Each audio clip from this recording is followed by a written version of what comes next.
আসসালামু আলাইকুম। Welcome back to my channel. কেমন আছেন আমার আপু ও ভাইয়ারা? আশা করছি আল্লাহর রহমতে অনেক বেশি ভালো আছেন। আমিও আপনাদের দয়ায় ভালো আছি। তো নতুন আরেকটি ভিডিও নিয়ে চলে আসলাম আপনাদের মাঝে। আজকে দুপুরে কী রান্নাবান্না করতেছি আপনারা দেখতে থাকুন। আর সাথে হচ্ছে আমি একটু কথা বলি আপনাদের সাথে। আমি আমার ভিউয়ার্সদের উদ্দেশ্যে কিছু বলছি, বিশেষ করে যারা আমার ফিমেল ভিউয়ার্স আছেন। তো আপনারা যারা আমার ভিডিও দেখেন তারা তো অনেকে অনেক বয়সেরই আছেন।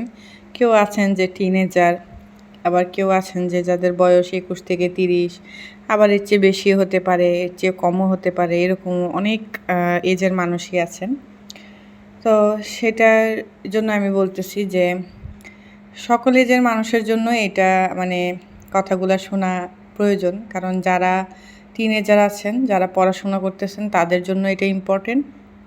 আর যারা হচ্ছে যাদের হচ্ছে একটু বয়স্ক, যাদের একটা মেয়ে আছে, হ্যাঁ, বা যাদের বিয়ের বয়সে একটা মেয়ে আছে যে বিয়ে দিবেন, এমন একটা মেয়ে আছে, হ্যাঁ, তাদের জন্য এটা হচ্ছে শোনাটা ইম্পর্টেন্ট। সেটা হচ্ছে এটা আসলে আমার পার্সোনাল ওপিনিয়ন বা বলতে পারেন এটা আমার পার্সোনাল অবজারভেশন। সেটা হলো এই যে আমরা যারা বিবাহিত, হ্যাঁ, তারা হচ্ছে একটা সময় এসে আমি স্টুডেন্ট লাইফ থেকে আমার শুরু করি। আমি যখন স্টুডেন্ট ছিলাম তখন হচ্ছে পড়াশোনায় ছিলাম, মোটামুটি ভালোই ছিলাম। আমি আমার এসএসসিতে 4.21 আর হচ্ছে এইচএসসিতে 4.38, মানে মোটামুটি বলা যায় ভালো। মানে অত বেশি মেধাবী ছিলাম না, কিন্তু ছিলাম। তো পড়াশোনা টুকটাক করতাম। তো তখন আসলে একটা বিষয় হচ্ছে যেটা আমার মাথায় চলতো, সেটা হচ্ছে পড়াশোনা ভাল লাগতো না, বা বলতাম যে বিয়ে হয়ে গেলে ভালো হবে।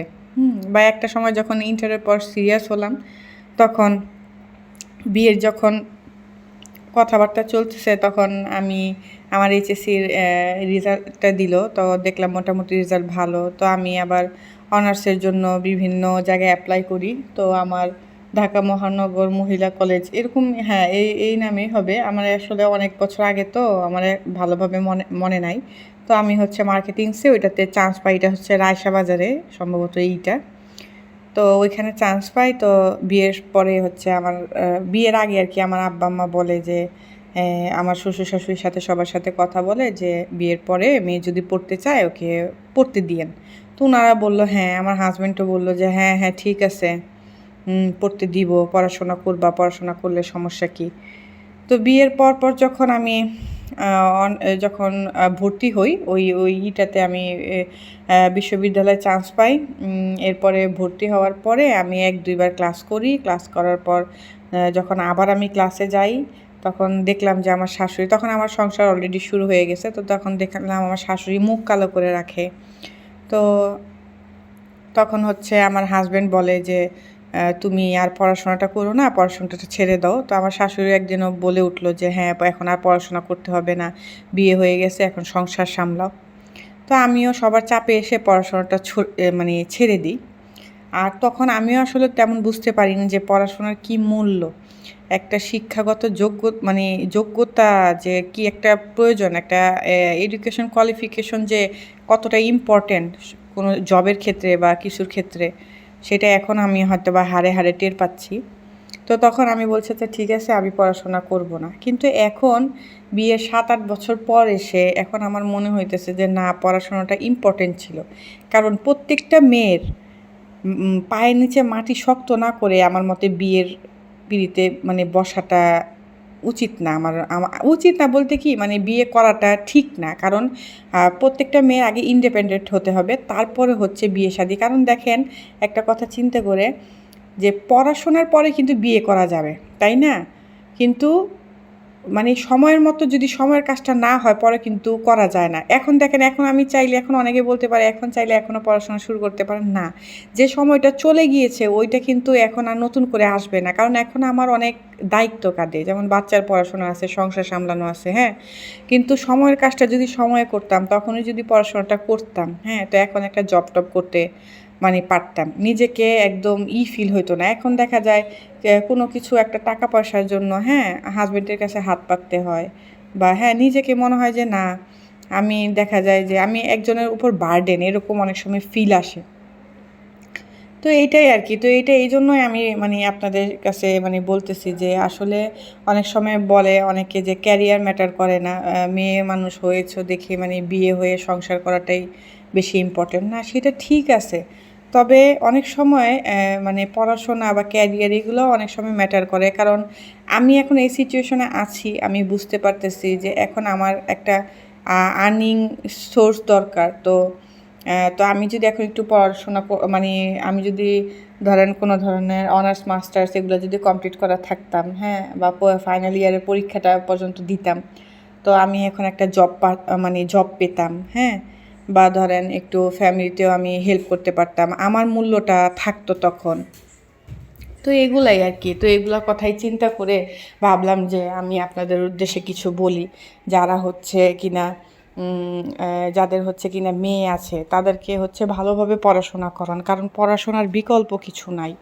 ওই এখন হচ্ছে পরিশ্রম করার সময়। আর যারা হচ্ছে টিনেজার আছো, আমার ছোট ভাই বোনেরা, তাদেরকে বলবো যে তোমরা শুধু পড়াশোনায় ফোকাস করো, কারণ 9-10 উঠলে একটা মাথার মধ্যে মেয়েদের, যেহেতু আমি মেয়ে তাই বলতে পারতেছি, তো ভূত চেপে বসে যে হ্যাঁ বিয়ে করতে হবে, এখন বড় হয়ে গিয়েছি। আসলে না, বিয়ে তো ধরো পড়াশোনার পরেও করা যাবে, হ্যাঁ, সংসার আমরা বিয়ে করলেই সংসার পাবো, ঠিক না? রান্নাবান্না যেহেতু মেয়ে হয়ে জন্মেছি, রান্নাবান্না করেই খেতে হবে, কিন্তু সময় মতো পড়াশোনাটা করা ইম্পর্ট্যান্ট। কারণ এখন আমি আমার জীবনের এই মানে পর্যায়ে এসে এটা আমি আসলে বুঝতে পারতেছি যে পড়াশোনা কতটুকু ইম্পর্ট্যান্ট। আর হচ্ছে আরও কিছু বিষয়, যাদের হচ্ছে পড়াশোনা করার ইচ্ছা আছে তারা তো করতেছে, আর যারা হচ্ছে যে না আমি পড়াশোনা করব না, এখন আমি অন্য কিছু করব, কিন্তু আমি বলবো যে না, আগে পড়াশোনাটা ঠিকভাবে শেষ করো, হ্যাঁ, অনার্স মাস্টার যে যেটাতে আসো, হ্যাঁ, এগুলা কমপ্লিট করো, তারপরও হচ্ছে অন্য কিছুতে তোমরা পা রাখো। কারণ এখন আমি আমার অনেক ফ্রেন্ডদের দেখছি যারা আমার সমবয়সী ছিল, বা আমার সেম ক্লাসে পড়তাম, বা আমার ছোট ক্লাসে, বা কেউ ছিল আমার সিনিয়র, হ্যাঁ, সিনিয়র জুনিয়র যারাই, ওদের সবাইকে দেখতেছি, সবাই হচ্ছে যারা পড়াশোনা করেছে তাদেরকে কেউ ডাক্তার হয়েছে, কেউ ইঞ্জিনিয়ার হয়েছে। তো যাক, তাদের জন্য আমি দোয়া করি, আমি তাদেরকে মানে আমি হিংসা করে বলতেছি না, মানে তাদের জন্য আমি দোয়া করি, তারা হয়েছে, ভালো হয়েছে, আমি হইতে পারিনি তো কী হয়েছে, আমার ফ্রেন্ডরা হয়েছে। কিন্তু এই যে মনের মধ্যে একটা আফসোস থেকে গেছে যে আমার কি এই লাইফটা কাম্য ছিল, আমি কি চাইলে আরেকটু বেটার হতে পারতাম না। তো এইগুলাই হচ্ছে আর কি শেয়ার করলাম। তো আপনারা আমাকে কমেন্টের মধ্যে জানাবেন যে আপনারা কোনটা মানে আপনারা কোনটাকে সাপোর্ট করেন, যে আগে কি পড়াশোনা মানে যতটুকু করলাম বিয়েটা করে নিব হুট করে, সংসারটা বেশি ইম্পর্ট্যান্ট, নাকি আগে সেটেল হয়ে তারপর সংসার লাইফে যাওয়াটা বেশি ইম্পর্ট্যান্ট, বিশেষ করে মেয়েদের। তো এই তো এইগুলো কথাই ছিল একটু শেয়ার করার আপনাদের সাথে। তো আমি ভাবলাম, আমার আসলে আজকে মনটা খারাপ যে আমি, হ্যাঁ, একটু মনে হইতেছে যে এখন এই লাইফের এই এসে মনে হইতেছে, আমি কথাগুলো গুছিয়ে বলতে পারতেছি না, আপনারা আমার মনের বুঝে নেবেন, যে এখন আমার মনে হইতেছে যে আমি মনে হয় একটা ভুল সিদ্ধান্ত নিয়েছিলাম 7-8 বছর আগে, বা আমি পরিস্থিতির কারণেও মানে পরিস্থিতির শিকার হয়ে আমার পড়াশোনাটা শুরু করতে পারিনি। এখন আমাকে অনেকে বলে যে তুমি উন্মুক্ততে ভর্তি হয়ে যাও, কিন্তু এখন তো আর সেগুলো সম্ভব না। আর চর্চাটা ছুটে গিয়েছে, অনেক বছর হলো, 7-8 বছরের মতো হয়েছে যে পড়াশোনার চর্চাটা ছুটে গিয়েছে, তো এখন তো আর সব কিছু মিলিয়ে পারবো না। তো তো আর এখানে হচ্ছে যে আমি কথা বলতে বলতে আপনাদের সাথে যে কিছু ওই পটল আর আলুর ভাজি করেছিলাম সেটা শেয়ার করলাম। আর এখানে হচ্ছে শুকনা মরিচ পুড়িয়ে নিয়েছি, আর এই যে টমেটোটা পুড়িয়ে নিয়েছি। এখানে হচ্ছে টমেটো চাশনি বলে যেটাকে, চাটনির মতো আর কি, টমেটো ভর্তা বা চাটনি যেটাই বলেন সেটা করছি আর কি। এটা গরম ভাত দিয়ে খেতে ভালোই লাগে। তো এখানে এই যে আমি প্রথমে শুকনা মরিচটা লবণ দিয়ে একটু চটকে নিলাম, আর হচ্ছে এই যে পেঁয়াজ সাথে চটকে আর টমেটোটা দিয়ে সরিষার তেল দিয়ে একটু মাখা করে মানে ডলে নিব ভালোভাবে, আলু ভর্তার মতো আর কি। তো খেতে ভালোই হয়েছিল। তো এটাই আর কি। তো তো আমাদের তো আর রান্না বাড়া ছাড়ার কোনো কাজ নাই। এই তো যা করি সারাদিন টুকটাক আপনাদের সাথে শেয়ার করার চেষ্টা করি। আমার ভিডিওগুলো যদি ভালো লাগে একটা লাইক দিয়ে দিবেন, জীবনে কিছু করার চেষ্টা করতেছি, জানি না কতটুকু পারবো। তো আপনাদের সাপোর্ট দরকার আছে, আপনারা একটু আমাকে সাপোর্ট করেন। তো এইটাই, আমরা মেয়েরাই আমাদের মেয়েদের সাপোর্ট হিসেবে দাঁড়াতে হবে। আর এই তো, আর কি বলবো। তো দেখেন আপনারা, এই টমেটোটা আরেকটু মানে হতো, এটা একটু শক্ত রয়ে গিয়েছে, যাক ব্যাপার না। এটা আমি হাত দিয়ে একটু কষলে কষলে এইভাবে ডলে নিচ্ছি আর কি। আর এখানে একটু লবণ দিয়েছি আর সরিষার তেল দিয়ে মেখে, সরিষার তেলটা যদি খাঁটি হয় ভর্তার মধ্যে দিলে কিন্তু আরও বেশি হচ্ছে মজা হয় আর কি। তো এই তো আরেকটা আছে, এটাকে আমি এইভাবে কষলে নিব। আর সাথে ডাল হলে ভালো হতো। আমার হচ্ছে আজকে বাসায় ডাল শেষ হয়ে গিয়েছে, তাই আর আমি ডালটা রান্না করিনি, তবে ডাল হলে মজা হয় আর কি। তো এইটাই। তো আজকে হচ্ছে আমার একটা ফ্রেন্ড ফোন দিয়েছিল, স্কুল ফ্রেন্ড, ওর সাথে অনেকক্ষণ কথা বললাম। তো সবার কথা জিজ্ঞেস করতেছে, তো সবার কথা শুনলাম যে মানে সবাই ভালো আছে আর কি। তো স্কুল ফ্রেন্ডের সাথে কথা বলি, স্কুলের লাইফগুলো, আগের জীবনগুলো হচ্ছে মনে পড়ে গিয়েছে। আর এই যে আমরা মনে করেন ছোটোবেলায় যেমন, হ্যাঁ ছোটোবেলায় বলতে কি যখন 9-10-এ উঠি, হ্যাঁ অনেকে অনেক ধরনের রিলেশনে জড়াই, বাট ট্রাস্ট মি, মানে বিয়ের আগে রিলেশন একরকম হয় আর বিয়ের পরে আরেক রকম হয়। বিয়ের পরে হচ্ছে ভালোবাসা জানালা দিয়ে পালা একরকম। তো এইটাই, এই জন্য বলি মেয়েদেরকে নিজের পায়ের নিচের মাটি শক্ত করে ইন্ডিপেন্ডেন্ট হয়ে তারপর হচ্ছে বিয়ে বসো, ঠিক আছে? তো একটা চাকরি টাকরি করে তারপরে না হয় বিয়ে করো। তো এইখানে যে আমার ভর্তাটা করা শেষ, আর হচ্ছে এখানে আমি ডিমটা ভাজি করে নিব। তো আমার কথার মধ্যে যদি কোনো ভুল থাকে সবাই ক্ষমার দৃষ্টিতে দেখবেন, এটা আসলে আমার পার্সোনাল অবজারভেশন। আমি এখন আমার লাইফের যে ইয়ের মধ্যে থেকে যাচ্ছি আর কি, যে যে মানে যে সমস্যাগুলো আমার লাইফের আমি ফেস করছি, তো সেটা চিন্তা ভাবনা করে আপনাদের সাথে হচ্ছে কথাগুলো বললাম। এটা ইম্পর্টেন্ট না যে আমার লাইফে যেমন হয়েছে সবার লাইফে তেমন হবে। আর আরেকটা ব্যাপার, যে লাইফ পার্টনার চুজ করার ক্ষেত্রেও হচ্ছে কিছু জিনিস হচ্ছে দেখতে হবে, সেটা হচ্ছে যে আমার লাইফ পার্টনার আমাকে কতটুকু সাপোর্ট করে, সেই ব্যাপারটাও। অনেক সময় দেখা যায় মানুষ বিয়ের আগে লেখাপড়া করতে পারে না, বাট হাজব্যান্ড এমন ভালো যে বিয়ের পরে হচ্ছে পড়াশোনা করাচ্ছে ওয়াইফকে। তো হাজব্যান্ডের সাপোর্টেও আসলে অনেক কিছু সম্ভব হয়। তো এইটাই। তো আমার হচ্ছে যেটা আমি মেসেজ দিতে চাই সেটা হচ্ছে যে যারা টিনেজার আসো তারা এখনও হুট করে কোনো সম্পর্কে জড়াও না, পড়াশোনাটা ঠিকভাবে করো, হ্যাঁ। কারণ আমি হচ্ছে ওই লাইফটা থেকে, মানে ওই লাইফটা তো আমি দেখে আসছি। এখন আমি যে লাইফে আছি, আমি এখন পস্তাইলেও হয়তো বা আমি এখন ওই লাইফে যেতে পারবো না, আগের জীবনে যেতে পারবো না। হ্যাঁ, সুন্দর করে হয়তো বা অতীতে আমি গিয়ে সুন্দর করে হয়তো বা আমার লাইফটা আবার গুছিয়ে আসতে পারবো না। যে ভুলগুলো করেছি ওই ভুলগুলো জাস্ট একটু শুধরানোর চেষ্টাই করতে পারি, জাস্ট এইটাই আর কি।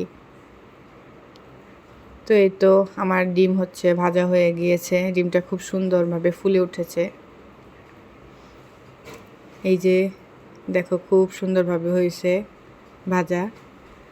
তো এরপরে হচ্ছে রান্না বান্না করে গোসল টোসল করে একটু ঘুমিয়েছিলাম। তারপর হচ্ছে যে মাগরিবের আজানটা দিয়েছে, নামাজ পড়ে এখন হচ্ছে ছেলের জন্য একটু নাস্তা তৈরি করব।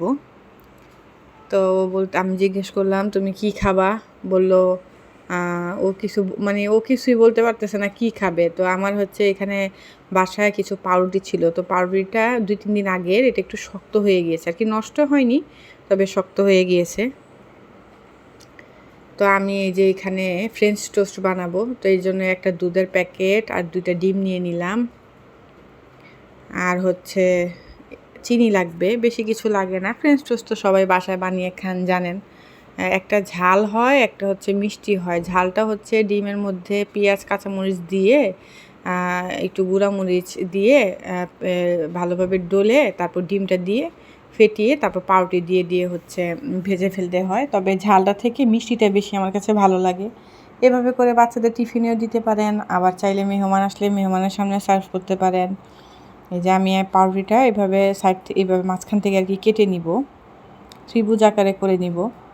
এভাবে আস্তেও দিতে পারেন, তবে এভাবে করলে একটু বেশি মানে ইজিভাবে মানে ভাজা যায়, সুন্দরভাবে মানে ডুবে যায় ডিমের মধ্যে। তো এখানে যে আমি ডিমটা একটা করে 2টা ডিম আমি এখানে ইউজ করছি, যেহেতু 4টা পাউরুটির জন্য আমি এখানে 2টা ডিম নিয়েছি। আর একটা ডিম দিয়েও করতে পারেন, যদি পরিমাণে অল্প করতে চান তাহলে একটা ডিম দিয়েও করতে পারেন। আর ডিমটা হচ্ছে আমি ফ্রিজ থেকে কিছুক্ষণ আগে বের করে রেখেছি, কারণ ফ্রিজ থেকে আগে বের না করলে এটা চিনিটা গলবে না এটার মধ্যে দিলে, এই জন্য আগে থেকে একটু বের করে রাখতে হবে। আর দিয়ে দিলাম 1 চা চামচের মতো, না 1.5 চা চামচের মতো আমি চিনি দিয়েছি এখানে। আর হচ্ছে এই যে গুঁড়া দুধের প্যাকেটটা আমি পুরাটাই আর কি ছিঁড়ে ঢেলে দিব। তারপর একটু চামচ দিয়ে নেড়ে চেড়ে তারপর হচ্ছে পাউরুটিগুলো একটু দিয়ে, আর এটা হচ্ছে কড়া তেলে ভাজতে হবে, মানে গরম তেলে ভাজতে হবে, কারণ তেল যদি ভালোভাবে গরম না হয় পাউরুটিটা তো একটু নরম টাইপের, তো এটা তেলটাকে শুষে নিবে একদম, তখন তেলের কারণে খাওয়া যাবে না। এই জন্য একদম অল্প অল্প তেল দিয়ে গরম তেলে ভাজতে হবে, একবারে এত বেশি তেল না ইউজ করে অল্প অল্প তেলে এইভাবে করে এই যে ভাজতে হবে। এই যে আমি একটা আপনাদেরকে হচ্ছে ভেজে দেখিয়ে দিচ্ছি, আর চেষ্টা করবেন এই যে এরকম মানে ননস্টিক প্যানের মধ্যে নিতে, যাতে পাউরুটিটা না লাগে। তো এই তো তেলটা হচ্ছে আমার ভালোভাবে গরম হয়ে গিয়েছে। এখন একটা পাউরুটি আমি নিয়ে এটার মধ্যে এই যে দিয়ে, বেশি চুবাতে হবে না, জাস্ট আলতোভাবে এভাবে দিয়ে জাস্ট 2 পাশে একটু লেগে আসলে ডিমটা এভাবে ভেজে ফেলতে হবে। এই যে এটা হচ্ছে মিডিয়াম আঁচে দিতে হবে, আর তেলটা যাতে গরম থাকে, আর বেশি ভাজা যাবে না, ডিম তো পুড়ে যাবে একদম। সাথেই আবার এইভাবে উল্টে নিতে হবে, মানে ব্রাউন করে ভেজে নিতে হবে। তো এই তো একটা ভেজে দেখালেই আপনারা বুঝতে পারবেন। আসলে এটা তো অনেকে বাসায় ভেজে খায়, যেহেতু আমি করতেছি তাই আমি আপনাদের সাথে এইভাবে শেয়ার করলাম। আছে না অনেক যারা নতুন সংসার তারা পারে না, তাদের আর কি একটু হেল্প হবে। তো এই তো এভাবে করে আরেকটা হচ্ছে আমি আপনাদের ভেজে দেখিয়ে দিচ্ছি। তো এইভাবেই তো আমার ভিডিওটা যদি ভালো লাগে প্লিজ আমার চ্যানেলটা একটু সাবস্ক্রাইব করে দিন, এতে আমার একটু হেল্প হবে, আর পারলে একটা লাইক দিয়ে দিন।